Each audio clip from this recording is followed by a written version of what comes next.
Buenos días. En esta ocasión vamos a hablar sobre la representación de información técnica, en especial la graficación, las gráficas, dentro del curso de Introducción a la Ingeniería Eléctrica de la Universidad Nacional de Colombia, sede Manizales. Esta clase corresponde al capítulo 5 del texto guía sobre fundamentos de ingeniería y resolución de problemas. El contenido de este capítulo consiste primero en los métodos de recolección de los datos antes de realizar el dibujo de la gráfica. Luego vamos a mirar procedimientos de graficación, cómo es que se recolectan los puntos, cómo es que se visualizan los puntos en la gráfica. Luego miraremos la forma en que estos se ajustan a un modelo, a una línea, y la justificación de por qué siempre hacer una línea de tendencia. Vamos a mirar algunos ejemplos de modelos empíricos y con respecto a cada modelo empírico que vamos a considerar, vamos a hacer un ejemplo utilizando también la herramienta computacional para, pues, como apoyo a la graficación. Una gráfica es una representación de una nube, de un conjunto de datos que le permiten al ingeniero visualizar el comportamiento de un fenómeno o la tendencia de una variable o la dependencia de una variable con otra.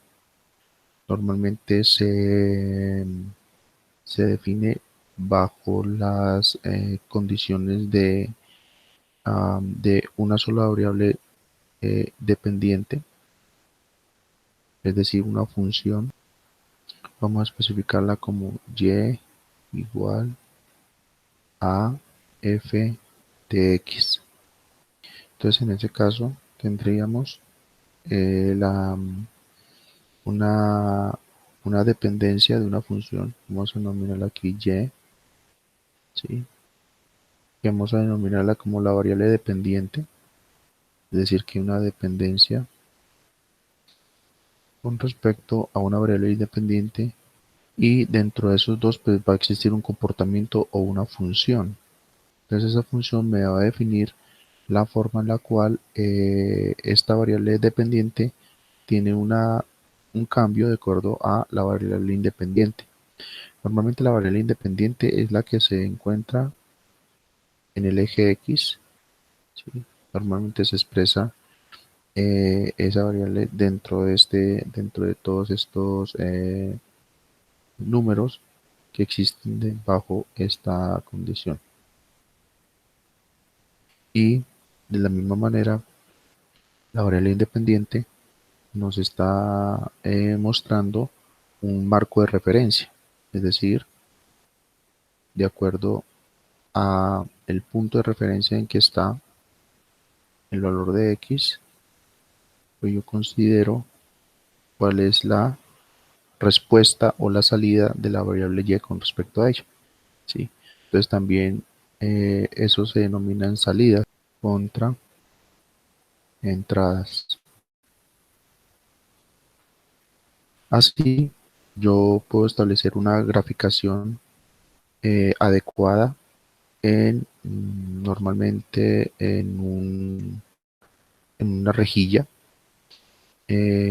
Porque es como la rejilla, porque me da una ubicación espacial de coordenadas, es decir, aquí este punto me está representando un valor de coordenadas o de ubicación espacial XY, ¿sí? Entonces, de acuerdo al valor de la variable dependiente X, pues yo también tengo una ubicación con respecto a la variable Y, ¿sí? Y así puedo tener una ubicación de ese punto y una representación más clara de cómo se está comportando esta función, ¿sí? Hay varias formas de hacer representación de acuerdo a la dimensión. En este caso, pues solo tenemos una dimensión, es decir, que hay una dependencia directa de una variable con respecto a otra. Es decir, que aquí tenemos una sola dimensión, ¿sí? Este caso tiene representación de dos funciones, ¿sí? Es decir, aquí podemos tener una variable, por decir, y2, ¿sí? Y aquí tendríamos una variable y1. Entonces se está mostrando el comportamiento tanto de y1 como de y2, cada uno en una escala diferente. Puede haber un comportamiento de dos dimensiones, es decir, que hay un valor de y con respecto a dos variables independientes, dos dimensiones, ¿sí? A veces suele hacerse con z representando a x y y, ¿sí? Pero lo más común, digamos de forma estándar, es utilizar una nomenclatura con subíndices para definir así dependencias de dos variables. ¿Sí? Luego se nos acaba el alfabeto. Pueden haber más, entonces pueden una dependencia multivariada, normalmente se llaman hipergráficos, donde la dependencia de la salida depende de pues, una cantidad mucho mayor de variables, ¿sí? Que sería esto n-dimensional. ¿Sí? Las gráficas son entonces una herramienta importante porque le permite al ingeniero mostrar de una forma clara y geométrica las condiciones del experimento, le permite demostrar el comportamiento de cierta función y además pues, le permite definir una estimación, es decir, ya cuando trazo una línea puedo mirar de qué forma se comporta esta función a lo largo del marco de referencia, es decir, de la variable independiente. Hay varias reglas que vamos a ver más adelante con respecto a cómo se lotean los puntos. Eh, Vamos a considerar tres modelos de estimación, es decir, de cómo se grafican los puntos. Pero antes de definir los modelos, pues primero vamos a definir los marcos de referencia, es decir, de qué manera se pueden representar de forma general una gráfica. Esta es la más común, que da una representación lineal, es decir, que se espera que con estas cuadrículas haya un comportamiento único entre los valores independientes y los valores dependientes. Entonces, cuando uno asigna este tipo de puntos, pues uno establece que puede haber una proporcionalidad, sea directa o sea inversa. Eso lo vamos a llamar lineal. Con lineal queremos decir que eh, la tendencia o la progresión de la función sigue una línea recta, ¿sí?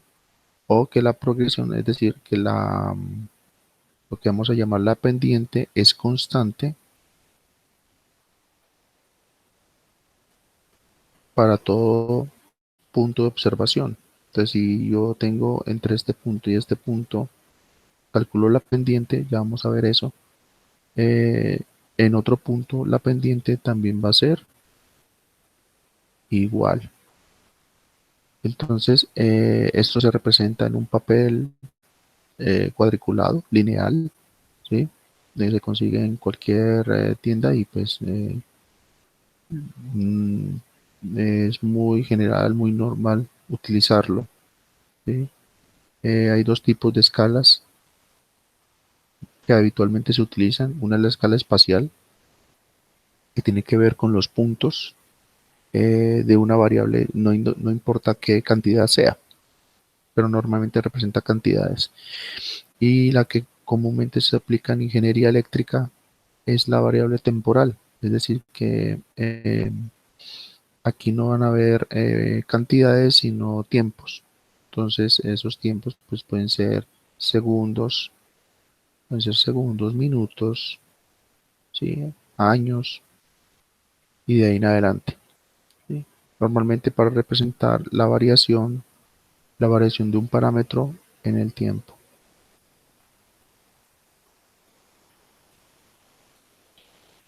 Entonces, aquí vemos los otros dos modelos. Ya habíamos hablado del lineal y aquí estamos hablando de otros dos que se van a considerar en esta clase, que son la potencial y la exponencial. La exponencial determina que la pendiente ya no está junto a ya no está junto a la variable dependiente de una forma lineal, sino que está de forma exponencial o potencial, ¿sí? Entonces, estos casos se consideran con estimación de funciones, por ejemplo, cuadrática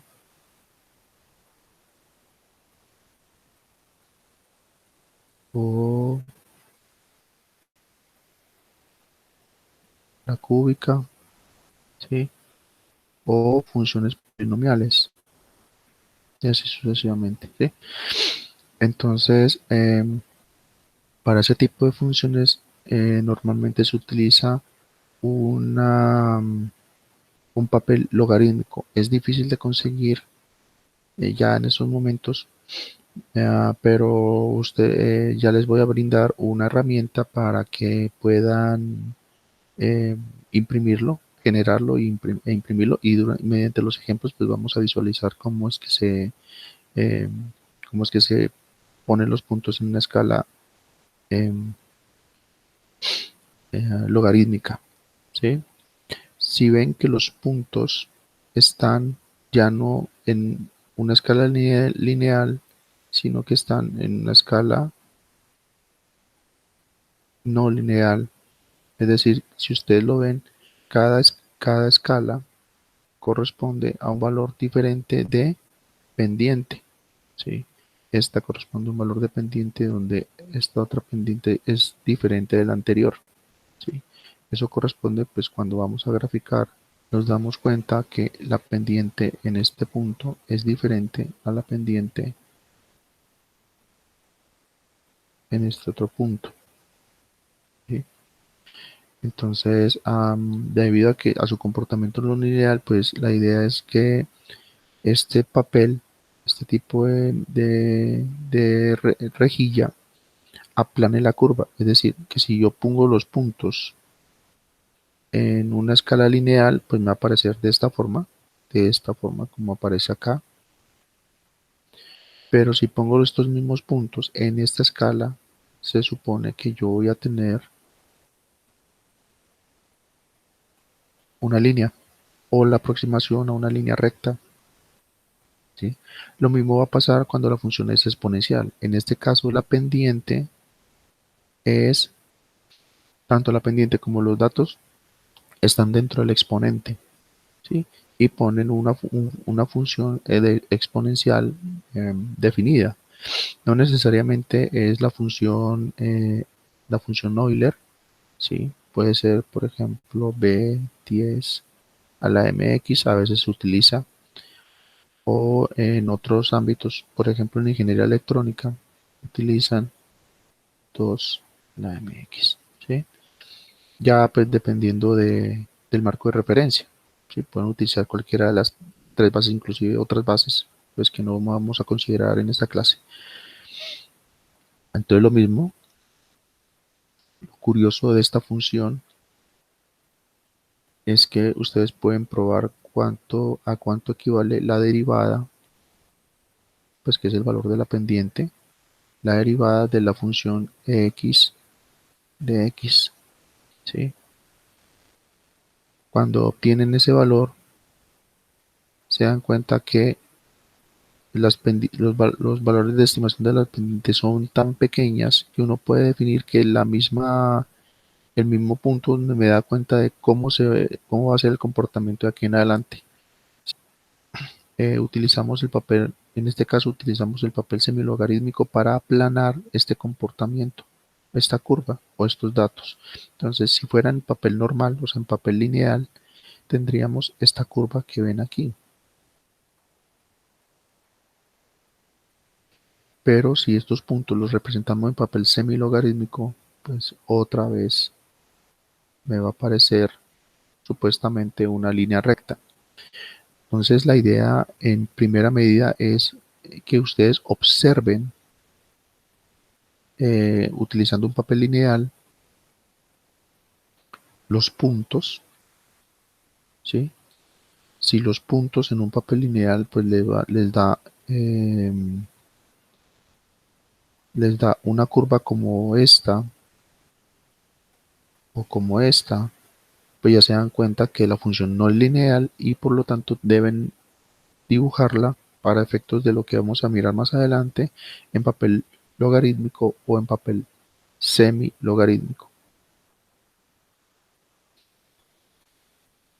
Como se los definí al principio, entonces una gráfica es la visualización de unos datos de tal manera que podamos observar el comportamiento. Una gráfica tiene varias partes. Una que ya habíamos hablado se denomina la variable independiente. En ciertas disciplinas se habla de la abscisa o eje X o, como ya vimos, eje de tiempo, ¿sí? Pueden tener varias interpretaciones. Normalmente es espacio-tiempo, ¿sí? Pero puede representar cualquier otra cantidad, ¿sí? Puede ser temperatura, puede ser voltaje, puede ser, sí, cualquier cosa. Cuando hablamos de una escala temporal, pues lógicamente la escala se llama escala de tiempo. Cuando asumimos otra variable, normalmente se llama línea de dispersión o curva paramétrica. Con paramétrico quiere decir que una variable está dependiendo de otro parámetro, o sea, son dos parámetros. Eh, la excepción, por así decirlo, es la variable temporal, el tiempo.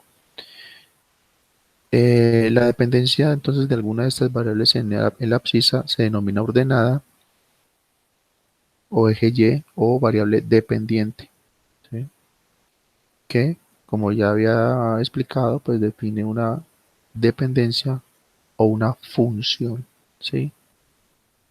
Entonces puede ser, los he mostrado, vamos a utilizar tres modelos. Uno es el modelo lineal, que igual a una pendiente mx más b.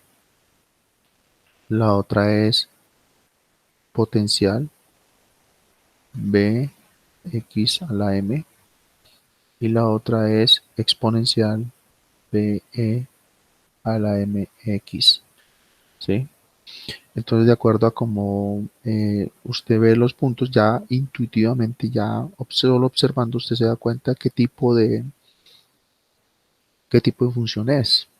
Eso es muy bueno a la hora de ver la experticia, porque entre más rápido usted identifique la variable, las variables, y entre más rápido identifique el comportamiento, pues más rápido usted puede obtener una respuesta para cierto problema, ¿sí? Existen rejillas separables, ¿sí? Es decir, que hay unas escalas y hay rangos. Es decir, si el número de datos, si el valor máximo de datos, pongámosle aquí Y máximo, eh, debe corresponder a al menos, pues no el borde, pero sí a un valor muy cercano al borde de la gráfica, ¿sí? Para evitar desbordamientos de datos que luego le queden datos por fuera donde pues no tiene sentido. Lo mismo pasa con el eje X. Debe tener un rango. Entonces, de acuerdo al rango, usted establece el número de rejillas que pone y lógicamente pone el escalamiento, las escalas que vamos a ver en la siguiente parte. Lógicamente los datos deben estar acumulados, ¿sí? Es decir, que los puntos que yo ponga asisten uno sobre otro en la misma escala, porque suele suceder que para un mismo valor de referencia o para una misma variable dependiente existen varios valores independientes. Perdón, suele suceder a veces que para una sola variable independiente existe una cantidad diferente de datos dependientes. Sin embargo, la idea es que los puntos estén lo más cercanos posibles, es decir, que haya una especie de ah, aglomeración, de tal manera que la línea que voy a trazar o la línea de estimación pues corresponda o represente la mayor cantidad de puntos. Cuando a mí me aparecen puntos mm, muy lejanos a esa nube o esa aglomeración, pues me doy cuenta que pues, puede existir un error de medida, una, o pues que aparece, como en los casos clínicos, un caso, ¿sí? Entonces, lo que hay que hacer es separar los casos de, de los datos. Pero pues esos casos, pues como casos eh, pues son raros. Se supone que todos los puntos deberían estar dentro de la nube, dentro de la aglomeración. Con esto terminamos la primera parte. En la siguiente parte vamos a ilustrar la forma de graficar los puntos y vamos a mostrarles algunas reglas o técnicas para la graficación. Que esté muy bien.